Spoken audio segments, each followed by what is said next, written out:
औज़ुबिल्लाहिमिनश्शैतानिर्रजीम बिस्मिल्लाहिर्रहमानिर्रहीम। पहले तो मैं मीडिया का शुक्रिया अदा करता हूँ आपका। आप सारे यहाँ पे तशरीफ़ लाए और हमें इज़्ज़त बख्शी। जैसे कि आपको पता है कि जब से मैं गवर्नर बना हूँ तो मुख्तलिफ़ हवाले से जो है वो चीज़ें चल रही हैं, पार्टी हवाले से भी और जो ऑफिशियल ड्यूटीज़ हैं उनके हवाले से भी। आज शहर में जो है अपने जो पाकिस्तान पीपल्स पार्टी के वर्कर, जो पुराने वर्कर थे, उनके घरों में जो है वो मैंने जाना शुरू किया है। सबसे पहले जो है वो जावेद इलियास भट्ट साहब की हमशीरा की वफ़ात पर उनके घर में गया। उसमें असलम गिल साहब और अजीज़ुर रहमान चंद साहब समेत सीनियर रहनुमा पाकिस्तान पीपल्स पार्टी मेरे साथ थे शहर के हवाले से। उसके बाद मियाँ खालिद सईद साहब की वालदा साहबा के दुआ के लिए, उनके अफसोस के लिए उनके घर गया। अभी मैं सदाकत शेरवानी साहब के दामाद की फौतगी पे इनके पास आया और आप यहाँ पे तशरीफ़ लाए। इसके बाद हमने राना अशर निसार साहब की वालदा की फातह खानी के लिए उनके पास जाना है। तो एक विज़िट जो है वो लाहौर शहर में पाकिस्तान पीपल्स पार्टी के जो वर्कर्स हैं उनके पास, और फिर एक इस हवाले से भी कि उनकी ये जो फौतगियाँ हुई हैं उस बहाने से उनके पास जाना है, और ताकि उन्हें भी ये एहसास हो कि अगर पाकिस्तान पीपल्स पार्टी का गवर्नर यहाँ पे लाहौर में आया है तो उसे ये पता है कि पाकिस्तान पीपल्स पार्टी के जो दोस्त हैं उनके साथ आना जाना भी है, उनके घरों में जाना है, उनसे गमी खुशी में भी शामिल होना है और उनके मामलात में उनके साथ खड़ा होना है। तो उसी हवाले से आज का ये विज़िट था जो अभी शेरवानी साहब के पास यहाँ पे हम आए और आप यहाँ पे तशरीफ़ लाए। आपका बहुत शुक्रिया, और अब आपने अगर कोई पूछना है तो मैं हाजिर हूँ इंशाअल्लाह। जैसा ये बताइएगा कि पंजाब यूनिवर्सिटी के मामले में वज़ीर आला की और आपकी जो है वो कोल्ड वार जारी है। यहाँ से आपकी जानिब से जो है वो वापस भेजा गया और वहाँ समरी जो है वापस भेजी गई और वहाँ से जो है वो वाइस चांसलर को तैनात कर दिया गया। क्या कहेंगे इस मामले के हवाले से कि क्या ये आपकी तरफ से कोई डिले था कि आपने उस पर पहले एतराज़ नहीं लगाया, या फिर जो है वो वज़ीर आला की जानिब से जो है वो देखिए, बात यह है कि वज़ीर आला जो है वो मुस्लिम लीग नून से तल्लक रखती हैं और मैं पाकिस्तान पीपल्स पार्टी से तल्लक रखता हूँ, और पीपल्स पार्टी और मुस्लिम लीग नून की कोलेशन गवर्नमेंट है और उस कोलेशन गवर्नमेंट को हमने चलाना है, हमारी मजबूरी है। और उसको चलाना इस वजह से है कि हम ये समझते हैं, पाकिस्तान पीपल्स पार्टी की क़यादत ये समझती है कि अगर ये कोलेशन गवर्नमेंट खुदा न खास्ता ना चले तो मुल्क के लिए नुकसानदेह है, क्योंकि जब तक पॉलिटिकली मुल्क स्टेबल नहीं होगा, ना इकानमी स्टेबल होगी, ना लॉ एंड आर्डर कंट्रोल होगा, ना बाकी मामलात जो है वो बेहतरी की तरफ जाएँ। कोई इख्तलाफ, कोई कोल्ड वार नहीं है।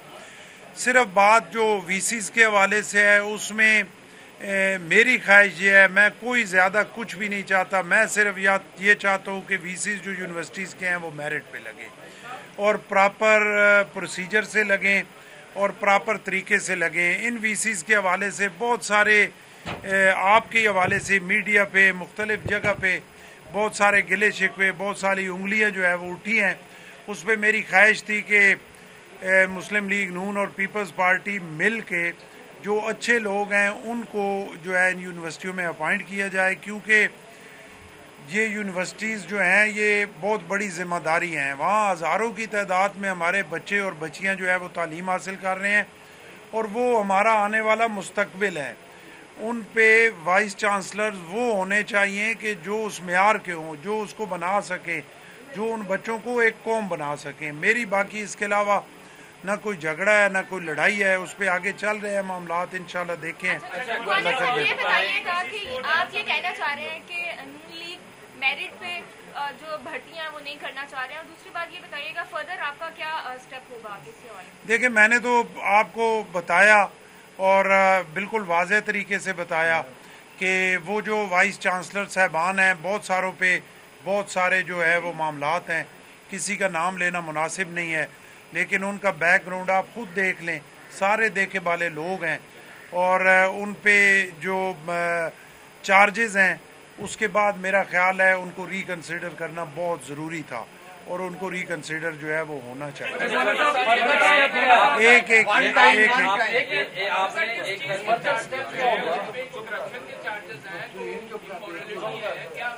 देखिए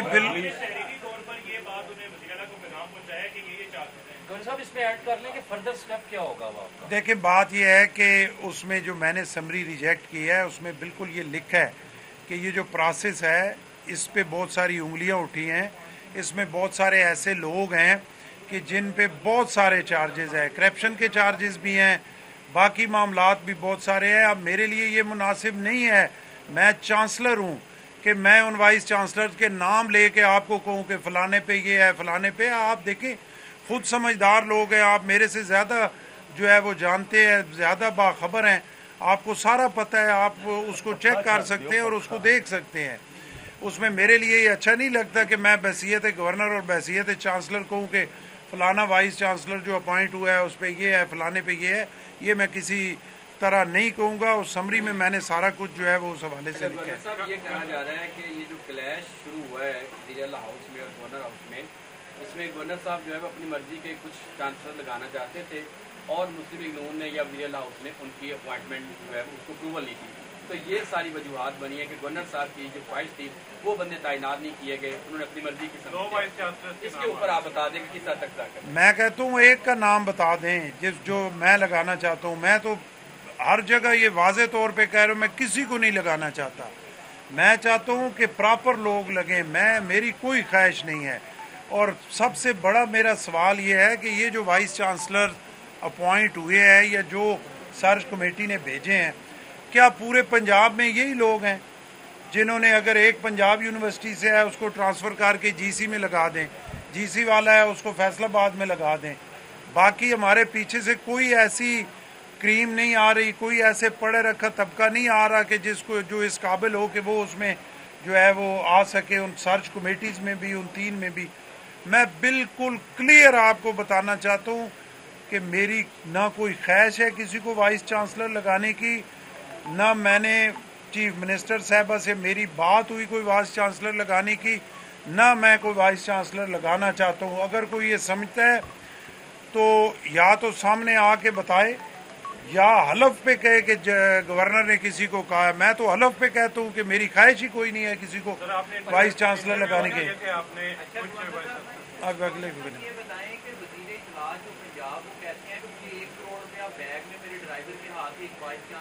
नहीं, वो वजीर इत्तलात नहीं, वजीर तालीम 2 करोड़ उन्होंने कहा था, गालबन 2 करोड़।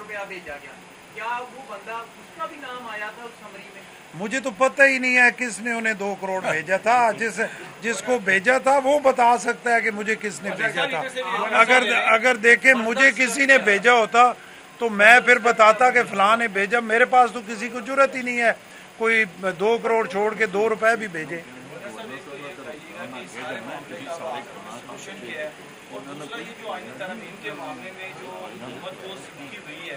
उसके बाद बराबर गड्ढों मुतारफ हुए हैं, तो क्या हमेशा से उनकी जो हुकूमती कश्ती है उसको निकालने की जिम्मेदारी अब आपके ऊपर ही आयद होती रहेगी? देखिए, हमारी हुकूमती कश्ती डूबे या वो तैरती रहे, दोनों सूरतों में हम साथ हैं। जब कोलिशन गवर्नमेंट में है तो हम उनके साथ हैं। जो ये आईनी तरमीम है इसमें पीपल्स पार्टी का बिल्कुल वाज़ेह मौक़िफ़ है कि पीपल्स पार्टी एक साइन डॉक्यूमेंट है जिसको चार्टर ऑफ डेमोक्रेसी कहते हैं, जिस पे मियाँ नवाज शरीफ साहब के भी सिग्नेचर है, मोहतरमा बेनज़ीर भुट्टो शहीद साहबा के सिग्नेचर है।